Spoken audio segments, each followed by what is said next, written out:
Contabilidade, ele aparentemente ele é bem simples, não tem muito o que falar não sobre ele, mas ele é um assunto que, como ele cai associado a outras matérias, ele pode ser bem perigoso.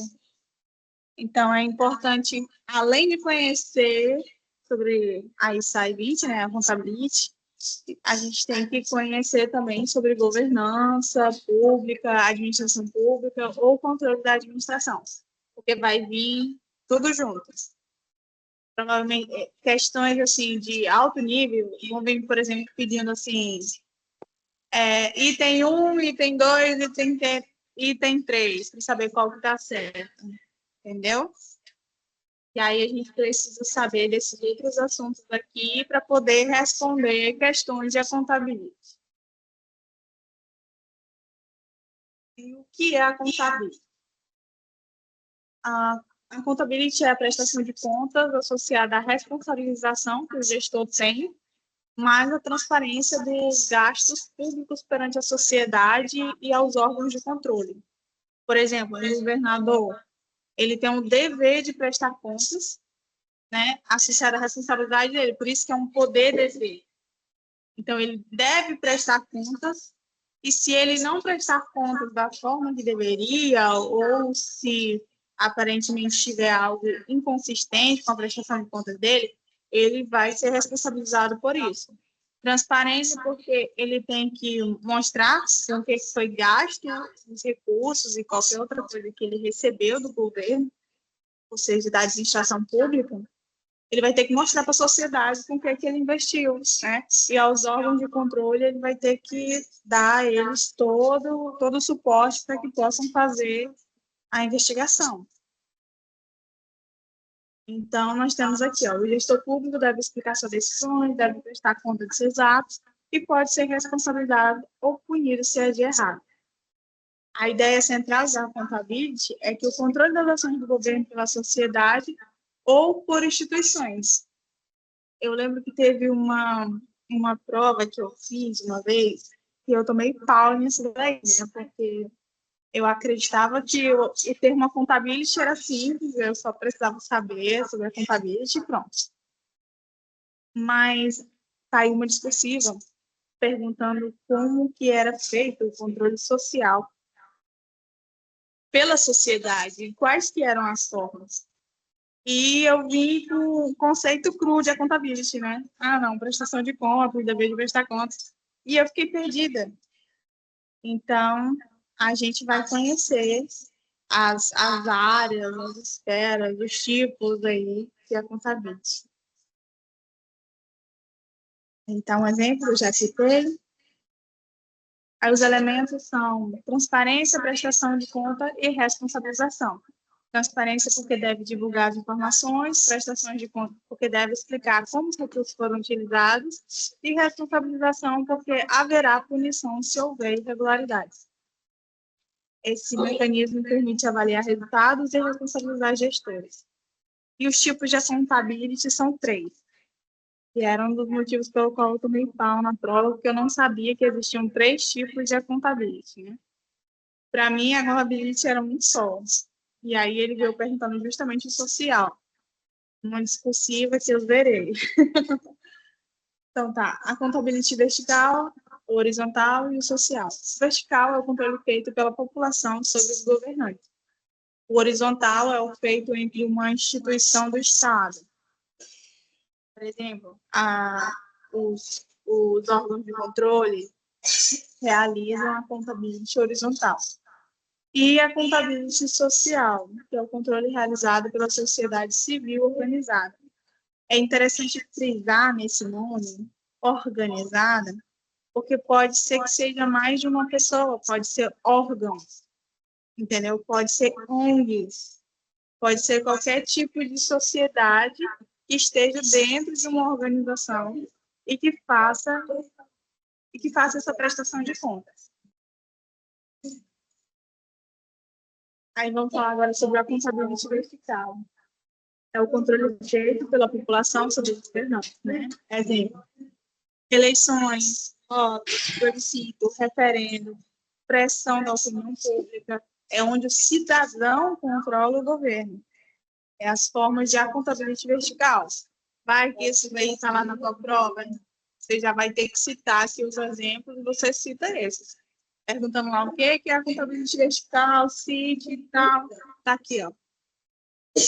Eleição, voto, plebiscito, recebe expressão da opinião pública, mas não acaba por aí, tá, gente? Porque só esses que são os mais comuns. Como ocorre na prática, né? A contabilidade vertical, referente às eleições. A população avalia o desempenho do governante e decide reeleger ou retirar do cargo. Exemplos. Se um prefeito administra mal o orçamento da saúde, a população pode não votar nele na próxima eleição. Aqui, a punição é política, ou seja, a perda do mandato ou do apoio da sociedade. Em casos de opinião pública e mídia sobre a contabilidade vertical ainda, viu, gente? A sociedade pressiona governantes através de denúncias jornalísticas, redes sociais, manifestações públicas. Exemplo, um escândalo de corrupção divulgado pela imprensa pode gerar pressão popular para a renúncia ou investigação. A participação popular. Os cidadãos participam da decisão pública. Exemplo, audiência pública, conselho de saúde ou educação, orçamento participativo. Isso permite que a sociedade acompanhe e cobre ações do governo. Agora vamos falar sobre a contabilidade horizontal, né? Que é o controle feito entre instituições do Estado, como, por exemplo, o Tribunal de Contas, que fiscaliza, por exemplo, a prefeitura ou qualquer outra instituição do Estado, né? Do Estado em si, Ministério Público, Poder Judiciário, Controladoria, são esses órgãos que fazem o controle nos demais órgãos do Estado, né? Ou seja, o órgão do Estado fiscaliza outros órgãos. Ainda sobre o poder horizontal, né? Como ocorre na prática, o judiciário pode anular atos ilegais do governo. Exemplo, se um governador cria um decreto que viola a Constituição, o tribunal pode declarar o ato inconstitucional. Esse tipo é muito forte nas democracias modernas. E no caso dos tribunais de contas, onde fiscalizam o uso do dinheiro público, as funções são auditar contas públicas, verificar licitações, indicar desvios de recursos. Por exemplo, o tribunal pode detectar fraude em licitações de hospital e recomendar punições. É aí que entram os tribunais de contas. O Ministério Público atua na defesa da lei e do interesse público, e ele pode investigar a corrupção, processar autoridades, propor ações judiciais, isso tudo dá contabilidade horizontal. Exemplo, um promotor investiga um prefeito por desvio de verba da merenda escolar. Esse é um caso em que o Ministério Público atua na contabilidade horizontal.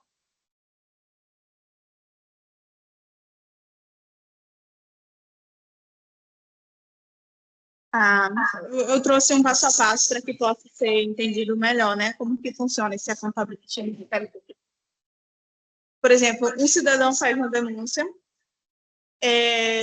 por meio de reportagem jornalística ou de qualquer outro meio. Aí vem auditoria do Tribunal de Contas, investigação policial. Aí é constatado a irregularidade através do Ministério Público.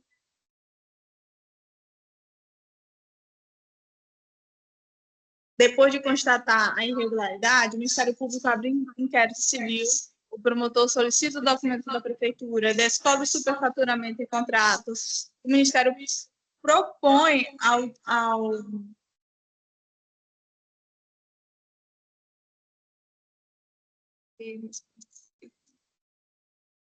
para corrigir as irregularidades. O prefeito não aceita, o Ministério Público entra com ação de improbidade, a Justiça condena o gestor a devolver os recursos e perder o cargo.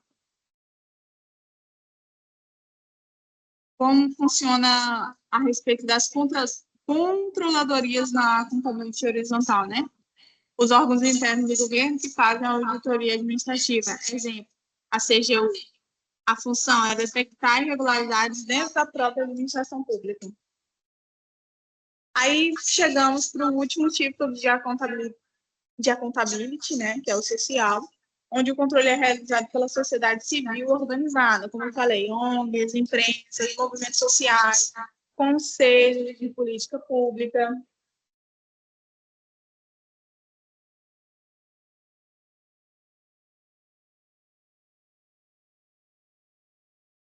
Tá. Aí, o controle é realizado pela sociedade civil organizada. Deixei até grifado que algumas questões de prova elas vão ser bem criteriosos com isso, né? Elas vão falar só da sociedade civil, aí algumas vão mencionar a organizada, que são ONGs e movimentos sociais que monitoram as políticas públicas. Exemplo, organizações que fiscalizam gastos em saúde, grupos que monitoram a transparência pública.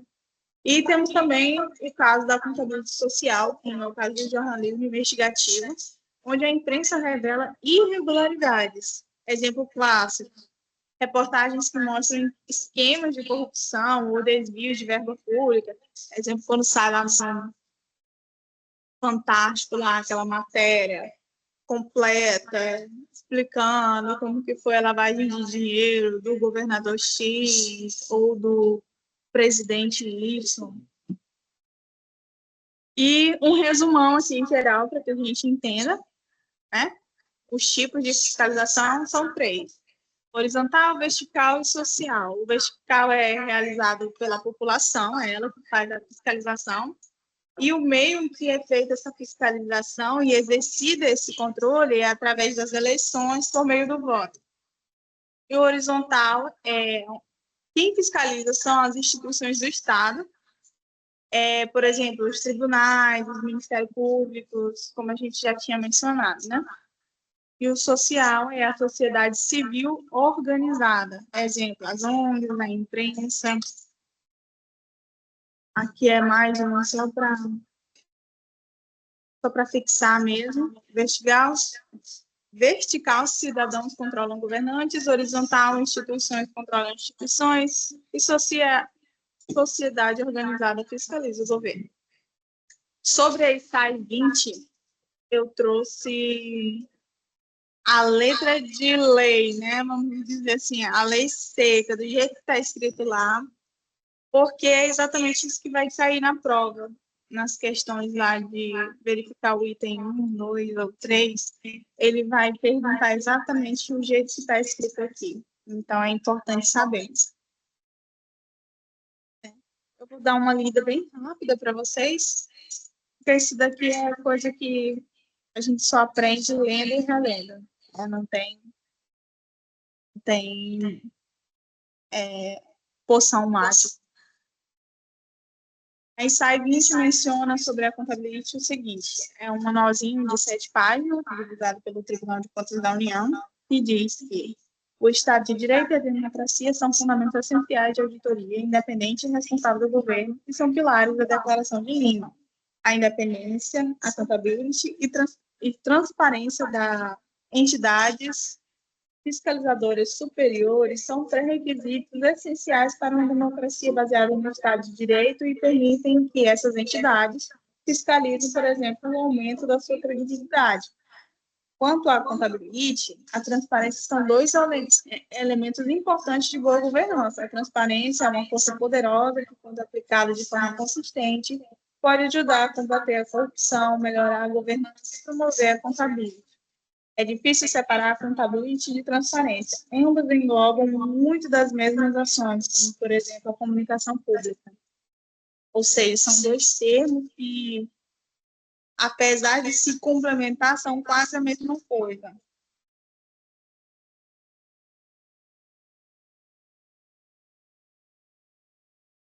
O conceito de accountability refere-se à estrutura jurídica e de comunicação, à estrutura organizacional e estratégica, aos procedimentos e às ações para garantir que as entidades fiscalizadoras superiores cumpram as obrigações legais do seu mandato de auditoria e produção de relatórios necessários dentro do seu orçamento. Essas entidades avaliam e monitoram os seus próprios desempenhos, bem como o impacto de sua auditoria. As entidades fiscalizadoras superiores produzem relatórios sobre as irregularidades e a eficiência do uso de recursos públicos, inclusive suas próprias ações e atividades e uso de recursos dessas entidades. O dirigente das entidades fiscalizadoras superiores, os membros das instituições colegiais e os servidores dessas entidades possam ser responsabilizados pelos seus atos. A noção de transparência refere-se à informação pública tempestiva, palavra-chave, viu? Confiável, clara e relevante das entidades fiscalizadoras superiores sobre a sua situação, seu mandato, sua estratégia, suas atividades, sua gestão financeira, suas operações, seus resultados. Além disso, inclui a obrigação de informação pública sobre as constatações e conclusões das auditorias e o acesso público às informações sobre as entidades fiscalizadoras. Eu não sei se alguém já teve a curiosidade de verificar como que é feito um relatório de auditoria, mas existem alguns disponíveis na internet, que quando a gente abre, são páginas lá de 200 e poucos no PDF, com esse monte de páginas.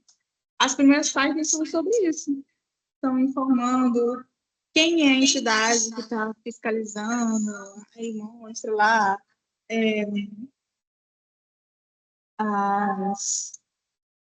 as diretrizes dela, o que elas buscam com aquilo, vai falar sobre as obrigações de informação pública. As primeiras páginas são só sobre esses negocinhos aqui, ó, que estão aqui, ó.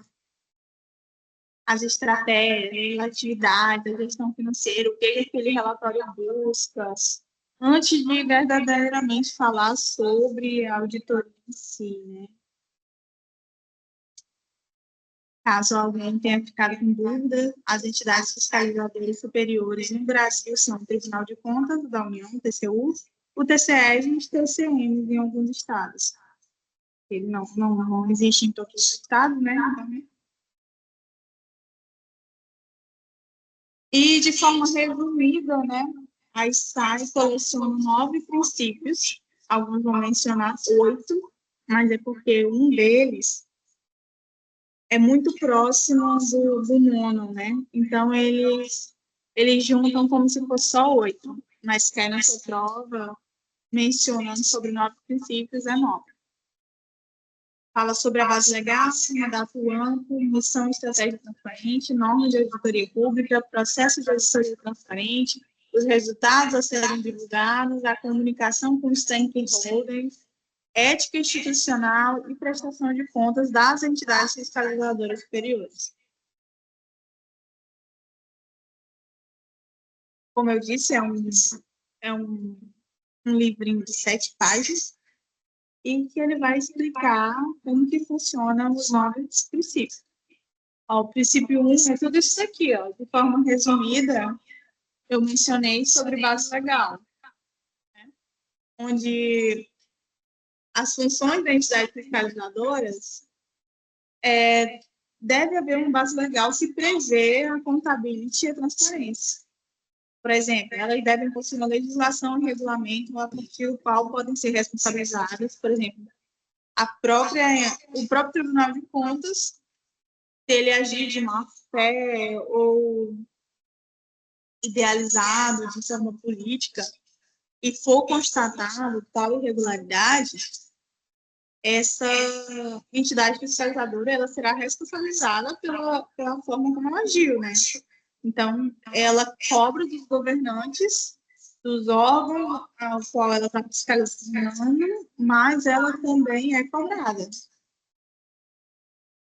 Essa legislação e esses regulamentos geralmente incluem a autoridade de auditoria, a jurisdição e as responsabilidades, as condições sobre a nomeação e demissão do dirigente das entidades e membros das instituições colegiadas. 3. Os requisitos de gestão operacionais e financeiros dessas entidades.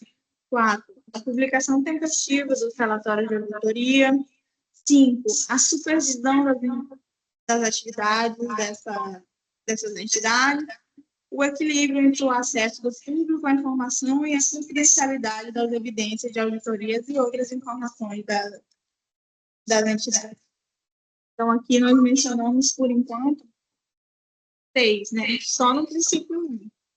De forma resumida, a informação tem que ser tempestiva, porque não adianta depois passar muito tempo eu realizar fazer uma investigação, às vezes o gestor lá já está em outro mandato, em outro cargo, outra coisa. Então, a informação ela tem que ser tempestiva, ela tem que chegar a ponto de poder ter feito alguma coisa. E através dos relatórios de auditorias e podendo ser responsabilizada caso ela não divulgue essas informações ao público, né, para que possam ser realizados os outros tipos de accountability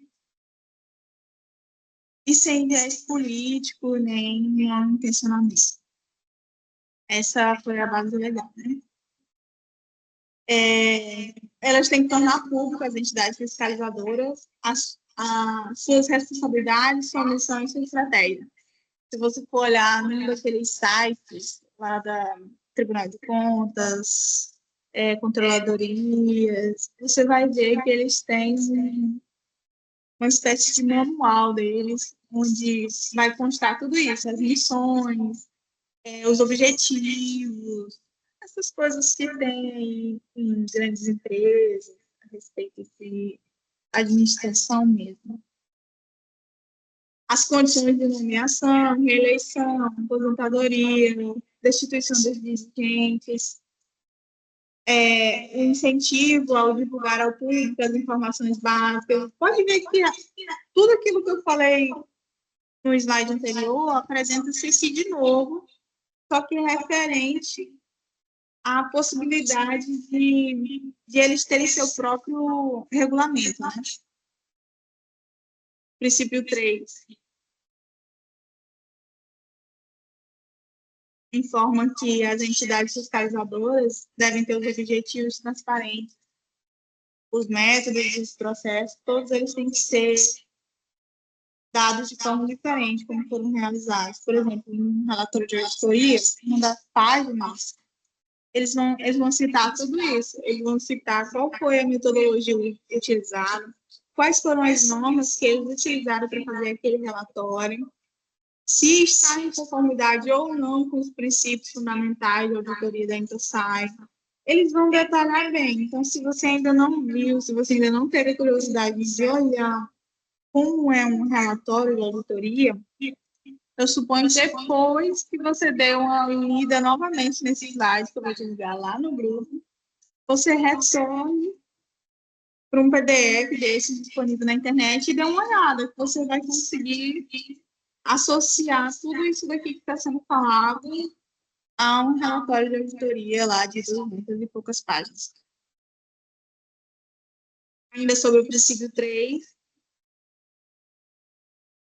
as entidades fiscalizadoras comunicam o que são essas normas, metodologias e como as cumprem, comunicam o escopo das atividades de auditoria que realizam em seu mandato e a partir do processo de avaliação de risco e de planejamento, se comunicam com a entidade auditada sobre os critérios que fundamentarão sua opinião, é muito importante.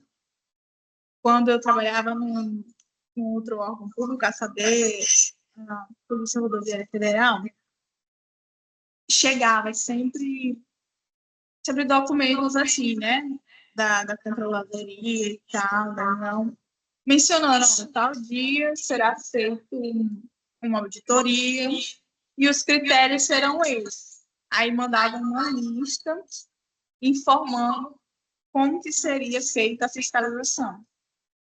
Ou seja, é a entidade fiscalizadora superior comunicando à entidade auditada sobre os critérios que fundamentarão as suas opiniões. Elas mantêm a entidade auditada informada sobre os seus objetivos, suas metodologias e suas conclusões de auditoria. Os resultados da auditoria dessas entidades fiscalizadoras estão sujeitos a procedimentos de comentários e recomendações e discussões e resposta pelas entidades auditadas. Parece meio que uma roda de conversa, né?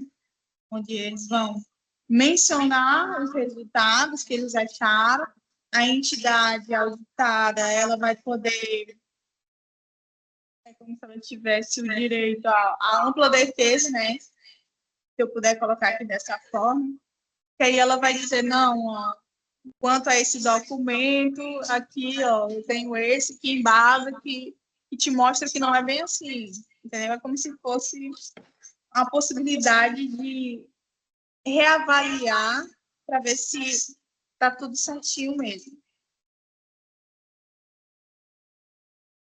Então, as entidades fiscalizadoras têm mecanismo de monitoramento efetivo e relatam sobre suas recomendações para garantir que as entidades auditadas resolvam adequadamente suas observações e recomendações, bem como aquelas feitas pelo legislativo. Refere-se ao princípio da insight sobre independência e princípio 7. Os procedimentos de monitoramento das entidades fiscalizadoras superiores permitem à entidade auditada fornecer informações sobre as medidas corretivas adotadas ou porque as ações corretivas não foram tomadas. As entidades fiscalizadoras superiores devem implantar um sistema adequado de avaliação de qualidade sobre suas atividades de auditoria e produção de relatórios e submeter tal sistema a uma avaliação periódica e independente. É a ideia de que um psicólogo se consulta com outro psicólogo a fim de resolver o problema de uma terceira pessoa. Entendeu? A ideia está aí. Eles fiscalizam a entidade auditada, mas, ao mesmo tempo, eles não são supremos. Não é o que eles disseram e está dito e acabou. Às vezes, esses relatórios deles são submetidos a uma auditoria privada, uma auditoria de um terceiro para verificar se eles estão atendendo aos requisitos, se está tudo certo, se eles não descumpriram nenhuma norma de auditoria. Então, nesse sentido aí. Princípio 4, né? Aplicam altos padrões de integridade e ética para os funcionários de todos os níveis. Por exemplo, lá nos tribunais da vida, eles têm um manual de ética, onde quem cumpre desde o terceirizado, o estagiário, o servidor público, do mais baixo escalão ao mais alto. A ideia é se concentra igual aquele manual dos Correios, né? Que até quem vai prestar um serviço lá, voluntário, tem que obedecer aos padrões de ética e integridade do órgão, né? Então, eles têm que criar esses padrões éticos, têm que colocar isso no papel e repassar isso para todos os integrantes daquele órgão. E vamos falar sobre isso, né? As entidades fiscalizadoras têm regras ou código de éticas, políticas e práticas que estão alinhados com o INSAI 30, o Código de Ética, elaborado de acordo com as normas internacionais de entidades fiscalizadoras superiores. As entidades fiscalizadoras superiores previnem conflitos internos de interesse e corrupção e asseguram a transparência e a legalidade de suas próprias operações. As entidades fiscalizadoras superiores promovem ativamente o comportamento ético em toda a organização. As exigências éticas e as obrigações de auditores, magistrados, membros do tribunal, servidores públicos ou outros são tornadas públicas. Tudo isso vai a público. Vem aí a questão do princípio da transparência. Princípio 5. As entidades fiscalizadoras garantem que esse princípio de accountability e transparência não são comprometidos quando terceirizam suas atividades. Lembra que eu falei que uma terceira pessoa poderia avaliar o Tribunal de Contas? Da mesma forma, se eles terceirizarem essa atividade, por exemplo, nós não vamos fazer o relatório de auditoria. Quem vai fazer é alguém que a gente vai contratar por meio de por meio de licitação, alguma coisa assim. Essas pessoas, ela vai ter que cumprir os princípios de accountability, os princípios da transparência, inclusive o manual de ética, porque ele é meu contratado. Mas ele agora é pertencente ao órgão de modo temporário. Então, ele tem que cumprir o manual de ética e os princípios de accountability e transparência. A terceirização de atividades especializadas e de auditoria com entidades externas públicas ou privadas é de responsabilidade da entidade fiscalizadora e está sujeita a política ética, como mencionei, para garantir a integridade e a independência. Princípio 6, está acabando. Não vai embora não, fica comigo. As entidades fiscalizadoras gerenciam suas operações com economicidade, de forma eficiente, efetiva e em conformidade com as leis e regulamentos, e relatam publicamente sobre essas questões. As entidades fiscalizadoras entregam boas práticas nas questões, incluindo os controles internos, adequando sobre as suas financeiras e suas operações. Isso pode incluir auditorias internas e as medidas descritas na INTA-SAIS, GOV 9100. As demonstrações financeiras das entidades são divulgadas e estão sujeitas à auditoria externa independente ou análise parlamentar. Essas entidades avaliam e informam sobre as suas operações e resultados em todas as áreas, como auditoria financeira, auditoria de conformidade, auditoria jurisdicional, como tribunais de contas, auditoria operacional, avaliação de programas e conclusões sobre atividades do governo, além de manter e desenvolver habilidades e competências necessárias para realizar o trabalho, para alcançar sua missão e assumir sua responsabilidade. Tornam público o seu orçamento total e informam sobre a origem de seus recursos financeiros, votação parlamentar, orçamento geral, Ministério das Finanças, agências, taxas, e como esses recursos são utilizados. As entidades fiscalizadoras medem e informam sobre a eficiência e efetividade de seus recursos.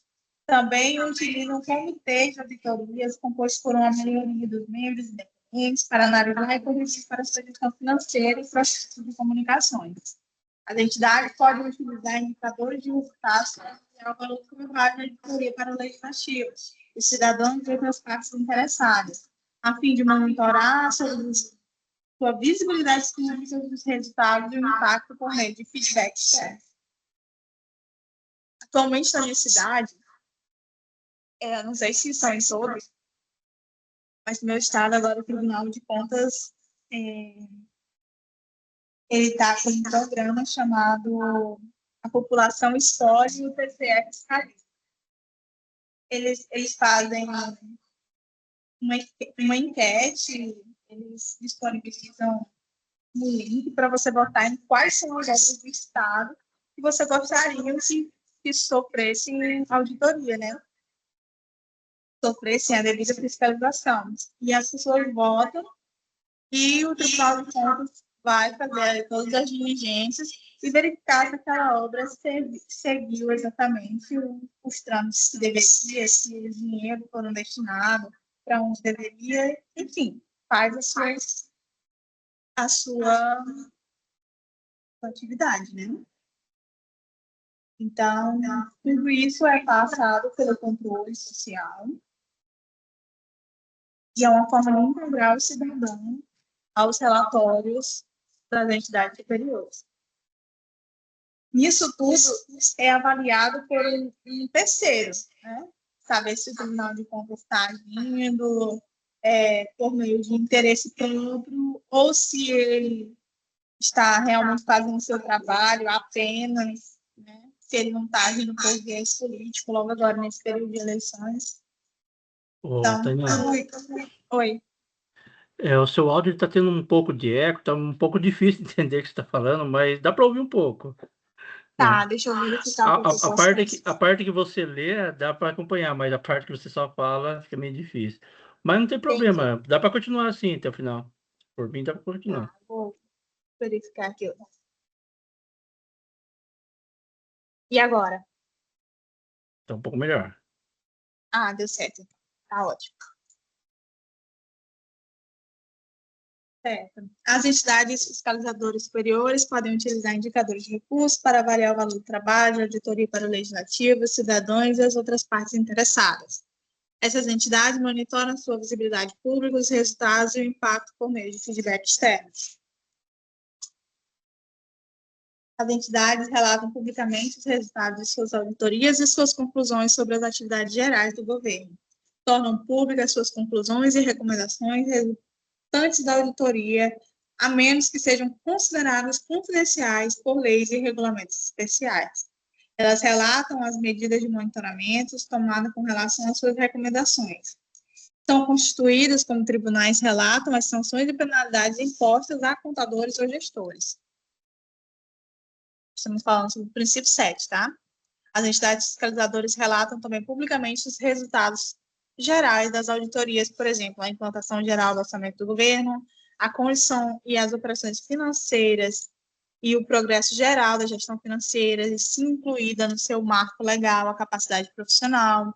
Elas mantêm um forte relacionamento com as comissões parlamentares relevantes para ajudá-las a entender melhor os relatórios e as conclusões da auditoria e tomar as medidas adequadas. Princípio 8. As entidades fiscalizadoras comunicam tempestivamente e amplamente suas atividades e resultados da auditoria por intermédio da mídia, sites de internet e outro meio. Como eu falei, comunicam tempestivamente, né? Foca nessa palavra tempestivamente, porque ela pode cair sim na sua prova. E isso é tempestivamente porque ela tem que ser, a informação ela tem que chegar àquelas pessoas que podem fazer algo em um tempo oportuno.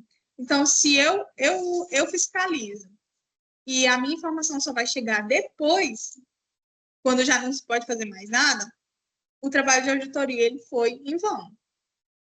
Então, por isso que ela deve publicar, sim, deve aparecer de forma transparente por meio das mídias, dos sites, da internet, por meio de outros, informar aos seus candidatos legislativos, né, ou seja, dos seus parlamentos, a fim de que essa informação chegue em tempo oportuno. Né? As entidades fiscalizadoras se comunicam abertamente com os meios de comunicações ou outras partes interessadas sobre suas operações e os resultados de suas auditorias e são visíveis na esfera pública. As entidades fiscalizam o interesse público e acadêmico com suas conclusões mais importantes. Os resumos dos relatórios de auditorias e decisões judiciais estão disponíveis em uma língua oficial da Intosai, além das línguas nacionais. As entidades fiscalizadoras iniciam e realizam auditorias e emitem os respectivos relatórios tempestivamente. A transparência e a contabilidade serão melhoradas se o trabalho de auditoria e as informações fornecidas não forem obsoletas, ou seja, não forem antigas, como eu disse. Por isso, a importância de entregar um relatório dentro do prazo, ou seja, tempestivamente, para que as informações passadas não sejam obsoletas. Os relatórios dessas entidades fiscalizadoras estão disponíveis e compreensíveis para o grande público por meio de vários meios de comunicação, como, por exemplo, resumos, gráficos, apresentações de vídeo, comunicados de imprensa. E a respeito do princípio 9, que menciona sobre assessoria externa e independente para melhorar a qualidade e a credibilidade do trabalho, as entidades fiscalizadoras devem cumprir as normas internacionais de fiscalização e buscam aprender continuamente usando as orientações ou conhecimentos da parte externa, ou seja, o trabalho de um auditor, ele nunca finaliza, o seu conhecimento tem que ser sempre aprimorado a fim de que ele possa realizar um bom trabalho, né? E as entidades fiscalizadoras podem recorrer a uma avaliação externa, independente para suas operações e sua aplicação de norma. Para isso, pode utilizar a revisão por pares. As entidades fiscalizadoras podem utilizar especialistas externos para oferecer consultoria especializada, independente, inclusive em questões técnicas relacionadas à auditoria. Uma coisa que eu vi bastante no Tribunal de Contas da minha cidade, do meu estado, é a quantidade de palestras. É palestra sobre tudo, de um cara que eles trouxeram, sei lá, das quantas. Então, praticamente toda semana tem palestra explicando sobre esses princípios, sobre o relatório de auditoria, vertical, social, horizontal, sobre isso aí. É isso aí, ou seja, é aperfeiçoamento contínuo, né? As entidades podem se beneficiar de auditorias conjuntas ou paralelas. Por exemplo, a controladoria do meu estado, houve um tempo que não teve concurso. E o que foi que eles fizeram? Eles fizeram um requerimento para a controladoria de Rondônia e solicitaram profissionais de lá. Ou seja, os profissionais que hoje trabalham aqui, não passaram no concurso daqui, passaram no concurso de Rondônia e vieram para cá, né? As auditorias que foram feitas em conjunto com Rondônia hoje já fazem parte do nosso estado. Mas eles se beneficiam tanto das auditorias em conjunto ou paralela, como também existe essa possibilidade, né, de, com um acordo entre eles conseguirem transferir os auditores para cá, a fim de realizar o trabalho de auditoria. Porque esses auditores vieram para cá para auxiliar no trabalho e acabaram ficando por aqui. Ao melhorar a qualidade do seu trabalho, as entidades fiscalizadoras superiores podem contribuir para a melhoria da capacidade profissional na gestão financeira. E é isso. São esses 9 princípios, são 7 páginas, se você quiser. Eu lembro que eu já deixei aqui nas mensagens do grupo, né, o link para você acessar essa cartilha, se não é só colocar. Então, Insai 20, lá no Google, a Contability, pega o primeiro do Tribunal de Contas que você achar, abrir e vai lá te mostrar esse negocinho com 7 páginas. Se cair no teu concurso, leia e releia isso aqui, para que isso aqui fique na tua cabeça. E agora nós vamos resolver algumas questões. Eu peguei umas questões bem light para a gente resolver aqui, porque como eu li aquele monte de coisa junto com vocês, eu imagino que a cabeça de vocês já deve estar a 1000 já. Então, eu peguei umas questões bem light, mas são questões que, hora ou outra, cai e é aquela que você não pode errar de jeito nenhum, porque se você errar, aquele candidato paraquedas vai passar na sua frente. Vamos lá. A Lei de Responsabilidade Fiscal, LRF, fornece amparo ao princípio que exige que os governantes prestem conta de seus atos e sejam fiscalizados por instituições e sociedades. Esse princípio é conhecido por...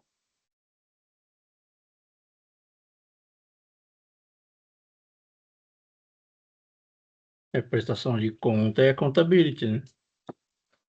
Com certeza. E é isso aí, questão gabarito letra D.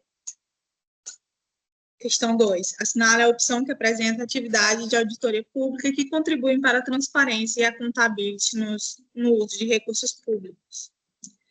Tanto auditoria interna quanto externa, apenas auditoria externa de conformidade, apenas auditoria interna operacional, apenas auditoria interna, apenas auditoria externa. A resposta, qual que seria? Letra A, né? Tanto interna quanto externa. A. Letra A. Terceira questões. As características qualitativas e informações incluídas nos relatórios contábeis de propósito geral das entidades do setor público contribuem para que essa informação seja útil ao usuário. Uma dessas características diz respeito à necessidade de que as informações estejam disponíveis no momento adequado, tempestividade, de modo que possa ser seja utilizado efetivamente para fins de prestação de contas. Olha só, toda aquela questão que a gente falou lá, dessa vez ela veio no enunciado, mas ela pode vir nas perguntas. A contabilidade e tomada de decisão. Quando a informação chega tarde demais, sua utilidade é reduzida. Considerando essa característica qualitativa, assinale a opção que a indica corretamente. Letra A, relevância. Letra B, compreensibilidade. C, comparabilidade. D, verificabilidade ou letra E, tempestividade? Tempestividade. Né? Tempestividade. Uma questão maiorzinha antes da gente finalizar. Pesquisas recentes têm questionado a expectativa de que a digitalização governamental por si só fortaleceria a transparência, ampliaria a participação cidadã e consolidaria processos robustos de accountability. Estudos identificam que a chamada utopia online não se confirmou, que portais eletrônicos permanecem como ambientes difíceis de navegar e que o acesso à informação, embora necessário, não garante deliberação qualificada nem responsabilização efetiva. Ainda vivemos numa situação em que a população tem muita dificuldade para acessar sites e realizar a contabilidade social. Considerando esse cenário, a interpretação mais alinhada às evidências sobre o governo eletrônico e a accountability é: letra A, Os avanços tecnológicos já superaram os entraves democráticos, tornando o simples acesso à informação suficiente para consolidar a accountability substantiva. Letra B. A expansão tecnológica não elimina problemas estruturais, pois transparência, participação e responsabilização integram um ciclo interdependente cuja efetividade depende de espaço democrático e de processos sociais que vão além do mero acesso. Letra C. A baixa participação do cidadão decorre principalmente da falta de mecanismos técnicos no portais, sendo resolvido, sobretudo, por melhorias de interface e de usabilidade. Letra D. O ambiente digital tende a substituir integralmente as instâncias presenciais de participação, assegurando a deliberação autossuficiente e independente de medições institucionais. Letra E. A internet garante igualdade de voz entre os grupos sociais, extensão da integração entre portais eletrônicos, conselhos e demais espaços de participação. Acabei de bola. B de bola. E é isso aí. E eu vou deixar aqui para vocês um link que eu preparei no Tech Confus para aqueles que são assinantes ou não, né? Ele também está disponível. E você pode ter acesso a esse caderno clicando no link que eu vou disponibilizar para vocês mais tarde lá no grupo. E vocês resolverem. Eu coloquei as questões mais tranquilas, devido ao tempo, né, que eu imaginei que eu passaria apresentando isso daqui, para não ficar tão pesado. Mas respondam diariamente um pouquinho, são menos de 200 questões, salvo engano, mas são questões bem interessantes, aliado ao conhecimento que nós já temos, fica tranquilo de resolver, mas são questões que não podemos errar. E é isso, galera. Muito obrigado, obrigada. Tainara, aí pelo material, pela apresentação. Né? Agora sim finalizamos a parte de controle externo, mas a gente já vai para a auditoria governamental, que é tudo interligado, né? Daí o Isso. Gustavo vai para a parte 2, né? Auditoria governamental, conceito e evolução, auditoria interna e externa, papéis. Obrigado, Tá, Tainara. vou precisar Obrigado, sair, valeu, que eu tenho Tainá. prova para fazer na faculdade agora. Tchau, gente. Tchau, obrigado. Valeu. Obrigada. Tchau. Tchau, tchau.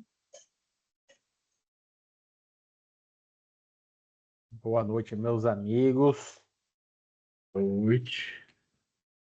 Tá Boa noite, aparecendo na minha Gustavo. tela. Eu não sei por que o meu negócio some quando eu compartilho com vocês, mas Aqui aparece. tá beleza. Pois é, mas some para mim ver aqui. Mas beleza.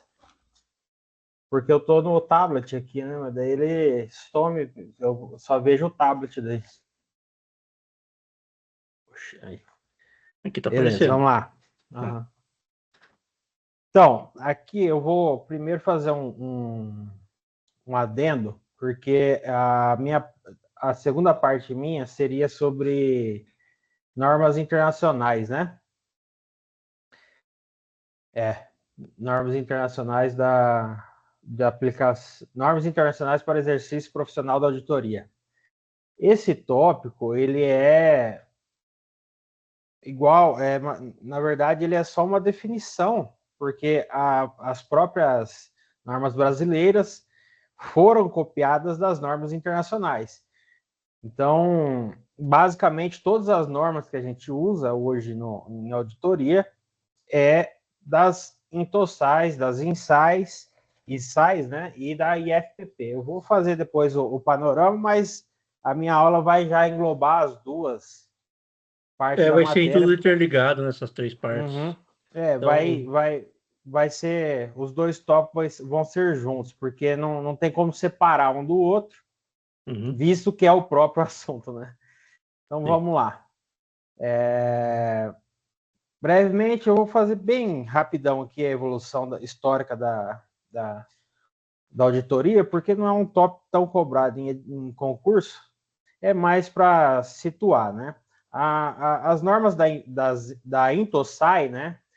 International Organization of Supreme Audit Institutions, é a principal, né, entidade emissora para o setor público, né? No Brasil, essas normas são introduzidas e adaptadas pelo Instituto Rui Barbosa, o IRB, né?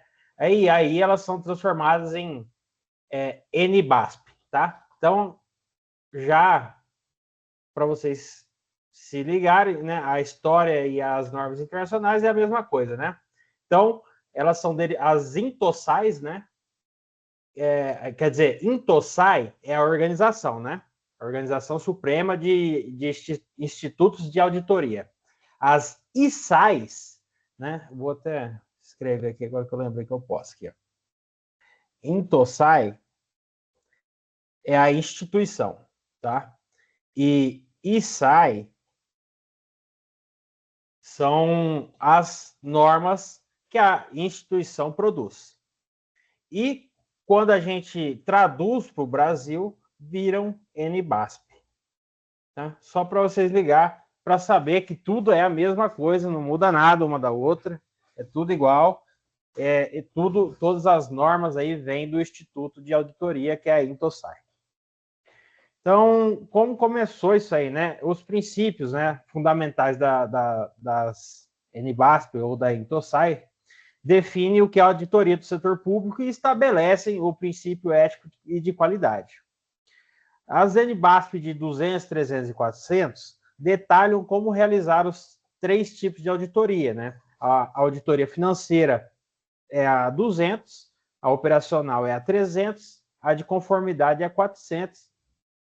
E aí tem milhares de outras normas, mas só para se situar onde está cada tipo de auditoria, são na 200, 300 e 400.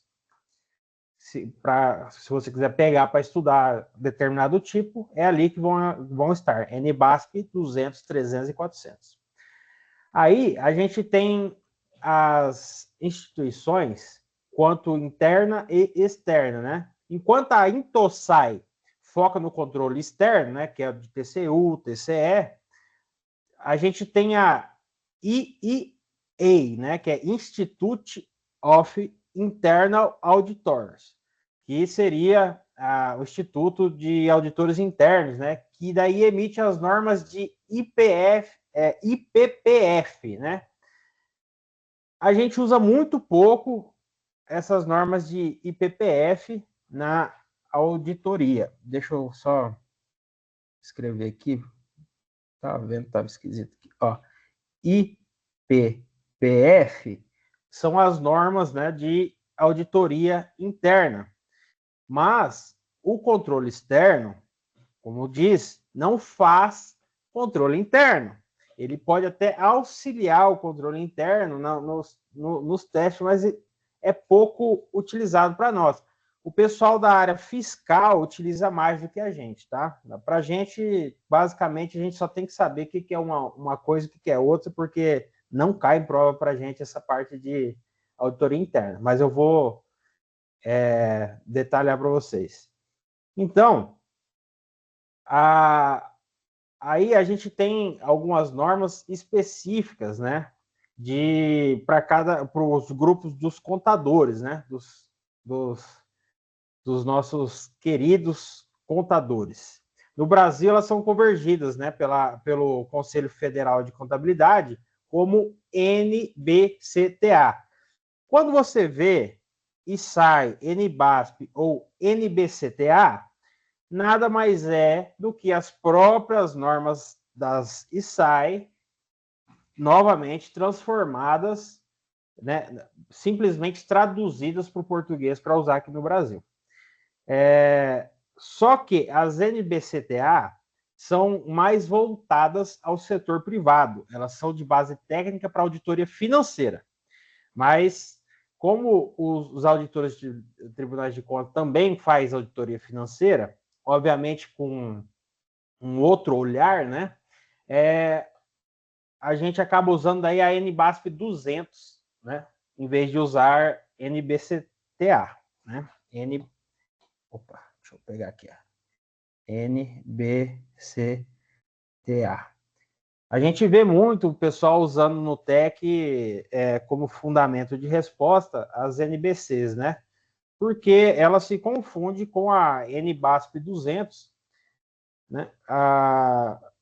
E ela acaba sendo a NBC mais aprofundada, porque é feita pelos contadores, né? Mas não muda nada. Uma não tem prevalência sobre a outra, não tem hierarquia entre as normas, né? Se aplica aquilo que couber a cada situação. Então, a gente tem Intosai com NBASF, né, utilizado pelo controle externo, né, para fazer as auditorias de financeira, operacional e conformidade, né, e nós temos a IIA, ou IPPF, né, que é para controle interno, né, mais utilizado em privados, né, e avalia ali mais para asseguração e consultoria. Então, isso é um pouco aí já matando tudo aí o que a ordem histórica da coisa aqui da auditoria governamental no Brasil, né? Vale dizer também que a primeira norma de auditoria que veio para o Brasil foi de auditoria operacional, tá? Na antiguidade, né, os registros de controle vêm desde a Mesopotâmia, do Egito, lá já tinha contabilidade, né? Inclusive os próprios romanos, né, cobravam dízimos, cobravam impostos, tudo. Então vem ali já desde do mundo antigo já se cobra auditoria. O modelo que a gente conhece, né, que vem a partir do século XIX, com um modelo britânico, né, justamente no período da expansão do capitalismo, né, na Revolução Industrial, considerando-se, consolidando, né, as técnicas de conferência de livro de registro financeiro. Você imagina, né, a gente era tudo em oficina improvisada, de repente começa um monte de indústria, né, obviamente que o controle também deve se aprimorar. Então, é estritamente ligado à Revolução Industrial, né? No Brasil, né, o marco inicial é com a criação do Tesouro Nacional em 1808 e, posteriormente, a institucionalização do Tribunal de Contas da União, que foi em 1891, sob influência de Rui Barbosa, por isso que o Instituto Rui Barbosa, né, leva o nome dele, porque ele foi o precursor da auditoria no Brasil, ele que ajudou a fundar aí o Tribunal de Contas da União. Aí a gente tem ali no pós-guerra, né, no pós-segunda guerra, que começa a aparecer a auditoria de operacional, né, como eu já tinha dito, e começa a aparecer os princípios ali de transparência, né, e de eficiência na gestão. Aí lá em 88, só que aparecem os princípios de accountability e de controle social, que a Tainara estava explicando ali. Então, no Brasil, né, esses princípios começam com a Constituição de 88, com a promulgação do nosso famoso artigo 70, né, da Constituição Federal, que estabelece que a fiscalização contábil, financeira, orçamentária, operacional e patrimonial será exercida pelo Congresso Nacional mediante controle externo. Então, essa auditoria que a gente estuda hoje, que é o foco nosso de concurso, ela foi implementada já no século XXI, que é a fase que a gente vive hoje, né? Que é a fase de gestão de riscos e da auditoria preditiva, né? E não só de punitiva. Antigamente, a auditoria era punitiva, não tinha nada de repressão, de prevenção. Era estritamente punitiva, era ver o que estava errado, descer a caneta e pegar a multa. Hoje, né, a gente tem auditoria interna de compliance, né? Foco no fortalecimento dos controles internos para prevenir fraudes e antes que elas ocorram, não é a preditiva. Mais recente, né, com o uso de Big Data, as trilhas de auditoria automatizada e o cruzamento de base de dados em tempo real, né, que principalmente os auditores aí, fiscais, né, dos fiscos estão usando muito, né, para cruzar dados e pegar o pessoal na malha fina, Receita Federal, e as normas internacionais é o alinhamento total, né, global aí pela Intosai, garantindo a padronização técnica e o rigor metodológico. Então, ficou bem claro aí a evolução da auditoria no Brasil, como ela se instalou aí e aonde ela surgiu, né, na Inglaterra, na Revolução Industrial. Se cair alguma questão de prova, é uma questão não muito difícil, que vai falar alguma coisa disso aí que eu falei, né? De onde veio, como começou, quem instituiu no Brasil, né? Aí, dependendo da banca que você pega, né? Às vezes cobra umas datas ali, né? A FCC gosta de cobrar umas datas. Ô, Gustavo, Mas... Oi.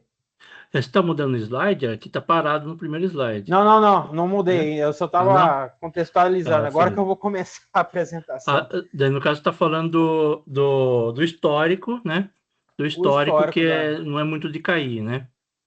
Não cai. Basicamente, se cair, vai cair algo para relacionar algo com a Revolução Industrial ou com Rui Barbosa, né? Que instituiu o TCU em 1800. E depois, né, o início mesmo da auditoria governamental do Brasil com a Constituição de 88, com o artigo 70 lá, né?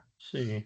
O que eu vejo que caiu a parte de auditoria assim, da VUNESP, eu achei 75 questões a auditoria, mas é mais conceitos atuais, não sobre a história. Então, é mais história não cai. né? Tipo assim, é legal para você saber, né? Não ficar perdido aí o que é uma NBASP, o que é uma ESAI, o que é uma NBCTA, né? Porque às vezes você pensa que são duas coisas diferentes. Eu mesmo passei milhares de anos aí pensando que cada coisa era uma coisa, mas não é tudo igual, a mesma coisa, né? Só muda que um traduziu de um jeito, outro traduziu de outro, e as NBC que deu um foco maior em contabilidade, só. O resto é tudo igual, vem tudo do mesmo lugar. Falar sobre as ISAI é uma ou outra só que eu achei da VUNESP, no caso, ou focando só na VUNESP, né? Daí o resto é tudo conceitos que a gente deve achar nas ISAIs também, né? Mas não especifica. Só que assim, a VUNESP, eu não sei quando foi a última vez que ela fez prova de auditoria. TCE foi no passado. TCE, TCM, que foi 2023. Ela que pegou tudo de São Paulo. De São Paulo é só da VUNESP, né? Entendi. Então ela tem uma pouco de uma banca boa de questão para. Só que assim, essas coisas, cara, tá mudando, né? De ficar cobrando conceito, essas coisas aí, tá meio que caindo em desuso, né? Porque fica muito batido, né? Perguntar pro cara lá o que é uma auditoria operacional. É a auditoria dos 3Es, do 4Es, não sei o que, isso aí, o povo já tá cansado de saber, né? As bancas tá começando a engrossar o caldo, né? Então, lógico, você tem que saber as definições bonitinhas para você conseguir desenvolver o raciocínio, né? Então, vamos lá, né? Agora vamos necessariamente entrar no primeiro tópico. A gente já matou o tópico lá das regras internacionais e da história. E vamos entrar aqui mais necessariamente que cai em prova de verdade, né? A NBASP, né, 100, ou a ISAI 100, né, que é onde tudo acontece, né, onde ela estrutura todo o processo de auditoria. Então, se você quer entender como funciona a auditoria governamental, lê de cabo a rabo a ISAI 100, você já vai sair do 0 para 50%, porque você já vai entender todo o processo de auditoria. Porque a auditoria é um processo complexo, cara. Ela tem muita manha ali, principalmente quando você chega na parte de planejamento, de matriz de achado. Então, é importante você ter uma base sólida nos conceitos iniciais de auditoria, porque depois fica meio lógico a coisa. Então, a auditoria, basicamente, ela vai comparar o cenário encontrado com o cenário ideal. Essa é a essência da auditoria, né? Então, a gente tem a condição, que é o que é, a situação fática, a real encontrada, né? E aí a gente tem um critério, que é o que deveria ser as normas, as leis, boas práticas aplicadas, depende muito do objeto de análise de auditoria. Se eu estiver fazendo uma análise financeira, com certeza o meu critério vão ser as normas da NBC. Se eu estiver fazendo uma operacional, vai ser uma NBASP. Então, e outra, boas práticas não se limita a estar escrita dentro de uma norma. As boas práticas também fazem parte do bom senso, da proporcionalidade, da razoabilidade. Então, tem muito princípio implícito que também são utilizados nas auditorias. Então, não se prenda a achar que auditoria é só o que está em norma. Principalmente, conceitos mais modernos de auditoria já não se fala mais em fazer um tipo único de auditoria, né? É utilizado auditorias combinadas. Eu vou fazer uma auditoria operacional com conformidade, vou fazer uma de conformidade com financeira, né? Até porque para prevalecer o princípio de eficiência também, né? Para você não ficar mandando vários auditores ali em momentos diferentes, gastando tempo e recurso.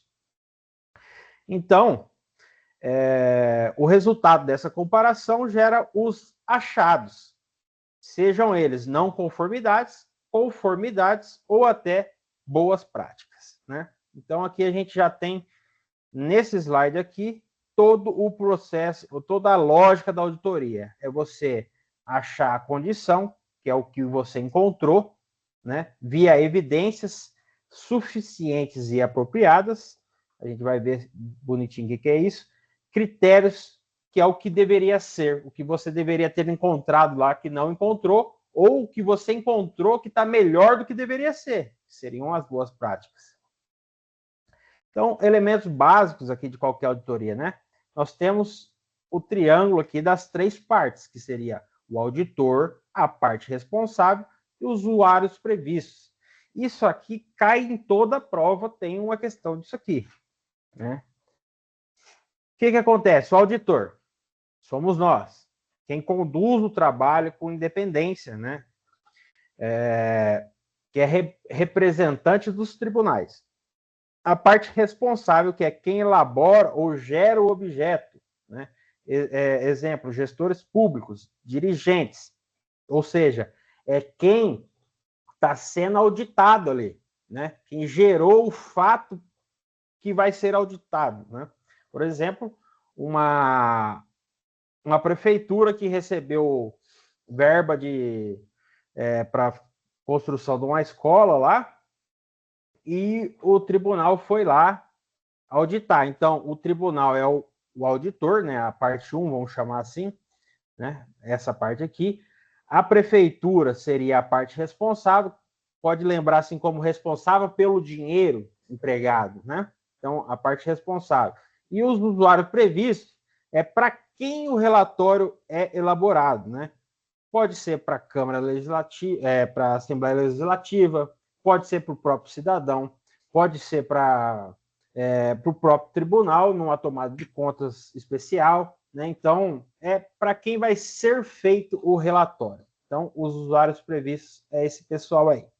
O alvo da avaliação, que é o objeto, é aquilo que é mensurado, a situação fática, o programa social, o processo licitatório.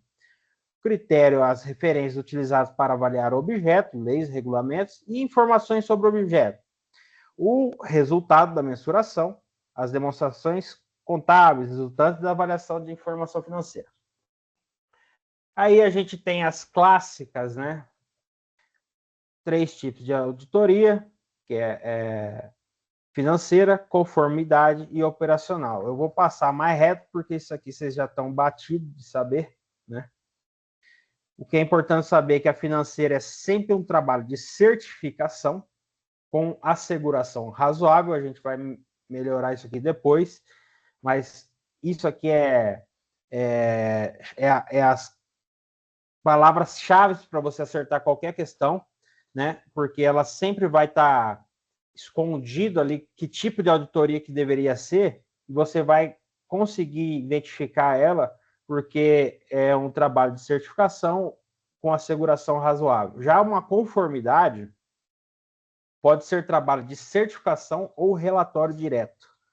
E a operacional normalmente é um trabalho de relatório direto. O que é o relatório direto? É aquele que o auditor faz, né? Ele vai lá, vê as coisas e redige o relatório conforme ele viu.